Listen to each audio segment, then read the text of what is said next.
भादो मास की गणेश चतुर्थी व्रत कथा। भादो मास की चतुर्थी तिथि शुरू होने से लेकर खत्म होने तक चंद्रमा का दर्शन नहीं करना चाहिए। यदि भूल से गणेश चतुर्थी के दिन चंद्रमा के दर्शन हो जाए तो मिथ्या दोष से बचाव के लिए नियम लिखित मंत्र का जप करना चाहिए और दी गई गाथा का श्रवण करना चाहिए। एक बार नंद किशोर ने संत कुमार से कहा कि चतुर्थी के चंद्रमा के दर्शन करने से श्री कृष्णा पर जो लांछन लगा था वो सिद्धि विनायक व्रत करने से ही दूर हुआ था। ऐसा सुनकर संत कुमारों को आश्चर्य हुआ।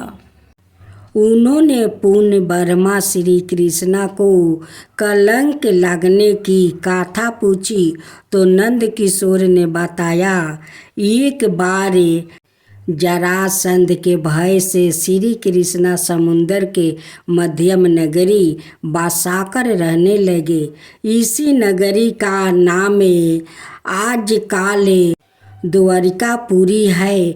द्वारिकापुरी में निवास करने वाले सत्यराजित यादव ने सूर्य नारायण की आराधना की।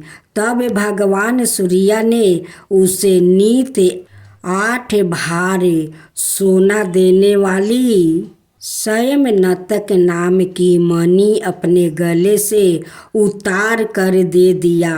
मणि पाकर सत्यराजित यादव जब समाज में गया तो श्री कृष्णा ने उस मणि को प्राप्त करने की इच्छा व्यक्त की। सत्यराजित ने वह मणि श्री कृष्णा को ना देकर अपने भाई प्रसन्नजीत को दे दिया। एक दिन प्रसन्नजीत घोड़े पर चढ़कर शिकार के लिए गया।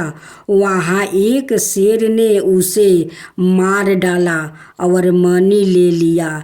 ऋक्षों का राजा जमवंत उस सिंह को मार कर मणि लेकर गुफा में चला गया।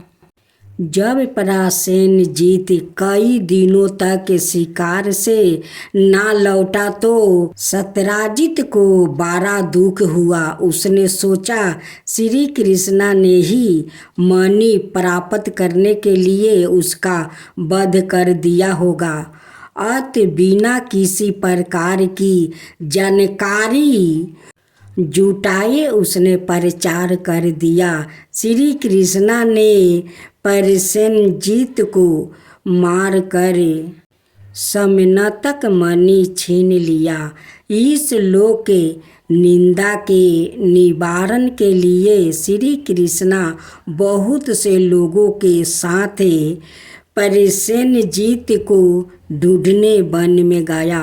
वहाँ पर प्रसेनजीत को शेर द्वारा मार डालना और शेर को रीछ द्वारा मारने के चिन्ह उन्हें मिल गया।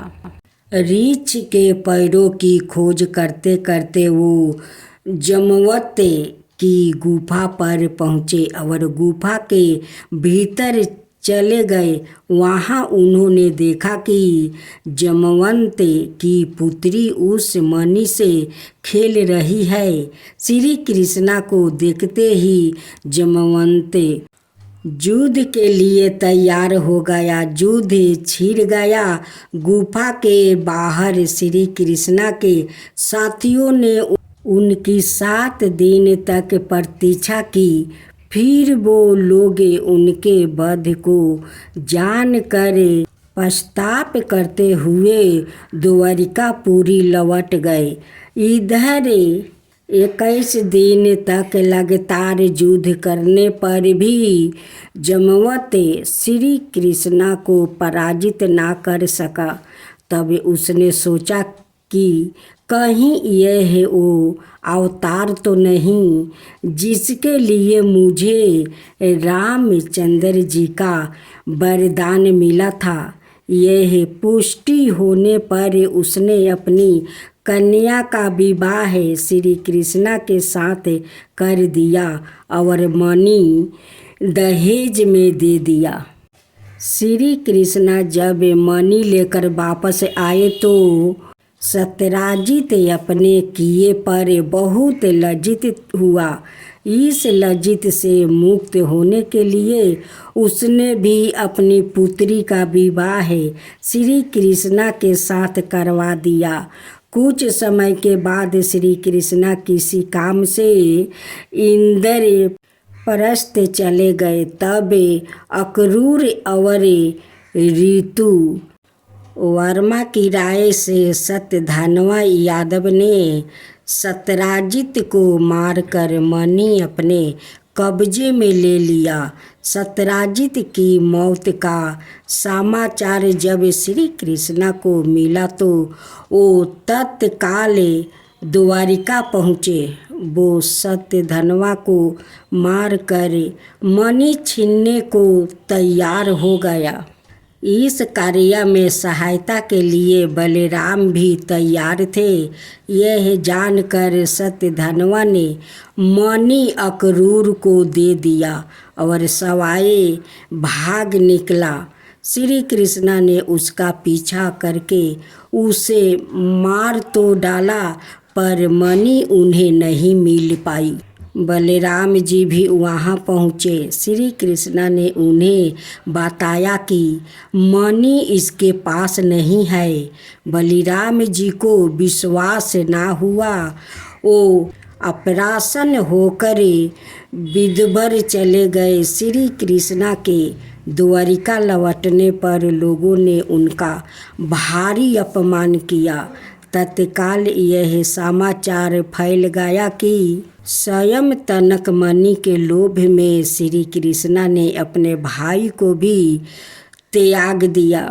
श्री कृष्णा इस अकारण प्राप्त अपमान के शोक में डूबे थे कि सहसा वहाँ नारद जी आ गए। उन्होंने श्री कृष्णा जी को बताया अपने भादो मास शुक्ला चतुर्थी के चंद्रमा का दर्शन किया था, इसी कारण आपको इस तरह लज्जित होना पड़ा है। श्री कृष्णा ने पूछा, चौथ के चंद्रमा को ऐसा क्या हो गया है जिसके कारण उसके दर्शन मात्रा से मनुष्य कलंकित होता है। तब नारद जी बोले, एक बार वर्मा जी ने चतुर्थी के दिन गणेश जी का व्रत किया था। गणेश जी ने प्रकट होकर वर मांगने को कहा तो उन्होंने मांगा कि मुझे दृष्टि की रचना करने का मोह ना हो। गणेश जी जयो ही तथास्तु कहकर चलने लगे।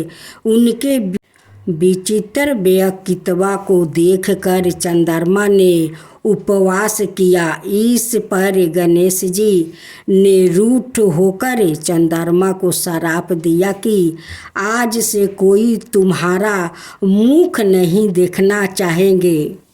श्राप देकर गणेश जी अपने लोक चले गए और चंद्रमा मानस रोवल की कुमुदिनियों में जा छिपा।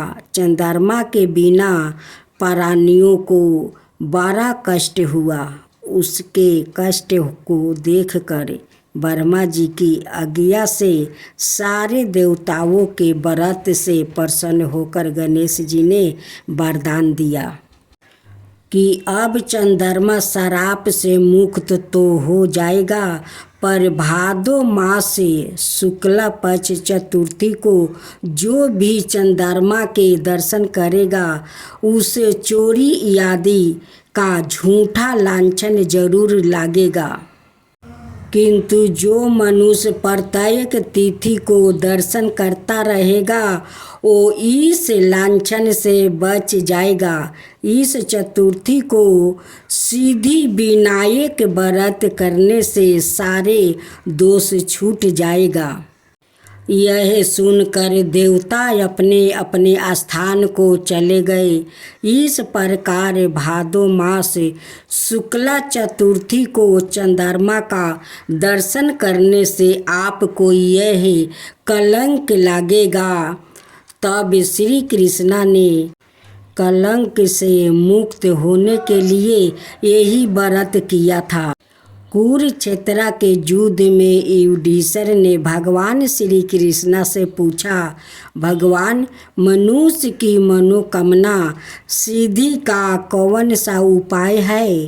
किस प्रकार मनुष्य धन, पुत्र, सौभाग्य और विजय प्राप्ति कर सकता है? यह सुनकर श्री कृष्ण ने उत्तर दिया, यदि तुम पार्वती पुत्र श्री गणेश का विधि पूर्वक पूजन करो तो निश्चय ही तुम्हें सब कुछ प्राप्ति हो जाएगा। तब श्री कृष्णा की आज्ञा से ही युधिष्ठिर जी ने गणेश चतुर्थी का व्रत करके महाभारत का युद्ध जीता था। जय गणेश जय गणेश जय गणेश देवा, माता जानकी पार्वती पिता महादेवा।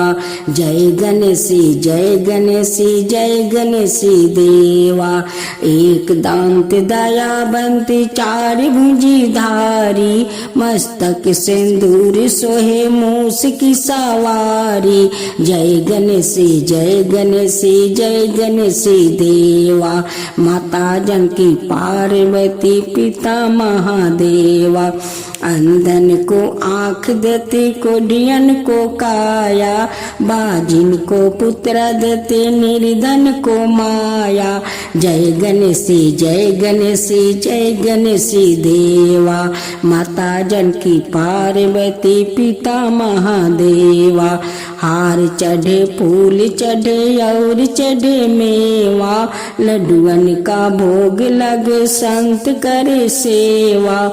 जय गणेश जय गणेश जय गणेश देवा, दीनन की लाज रखो शुभ सुतिवारी, कमना का पूरा करो जग बलिहारी। जय गणेश जय गणेश जय गणेश देवा, सूर्य सायं शरण आए सफल की जो सेवा। जय गणेश जय गणेश जय गणेश देवा, माता जानकी पार्वती पिता महादेवा। जय गणेश जय गणेश जय गणेश देवा, माता जानकी पार्वती पिता महादेवा।